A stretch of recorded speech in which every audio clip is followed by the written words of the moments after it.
പ്രകൃതി ഒരു ചിത്രശാലയാണ്. നാനാവർണ്ണങ്ങൾ ചാലിച്ചു ചേർത്ത് സർവ്വജീവജാലങ്ങളും ഇവിടെ ചിത്രവിരുന്നൊരുക്കുകയാണ്.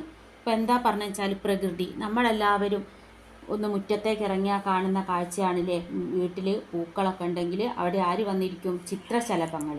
അപ്പോൾ എന്താണ്, ആ പ്രകൃതിയിൽ നമുക്ക് ചിത്രശലഭങ്ങളെ മാത്രമല്ല പല വർണ്ണങ്ങളിൽ പൂക്കൾ അല്ലേ, അതേപോലെ പക്ഷികൾ എന്തെല്ലാം കാണാനുണ്ട്. അപ്പം പ്രകൃതി വെച്ചാൽ എന്താണ്, ഒരു ചിത്രശാലയാണ് എന്നാണ് പറയുന്നത്.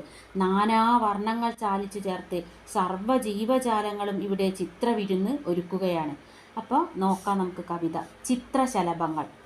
രണ്ടു കൈയിലും ചിത്രങ്ങൾ പിടിച്ച് പറന്നു നടക്കുന്ന ചിത്രകാരന്മാരും ചിത്രകാരികളുമാണ് ചിത്രശലഭങ്ങൾ. ഭൂമിയിൽ ചിത്രങ്ങൾ ഇല്ലാതിരുന്ന കാലത്തെ അവ ആളുകളെ ചിത്രങ്ങൾ കൊണ്ടു നടന്നു കാണിച്ചു. പിന്നീട് ഗുഹാചിത്രങ്ങളും ചുമർ ചിത്രങ്ങളും കാൻവാസ് ചിത്രങ്ങളും വന്നു.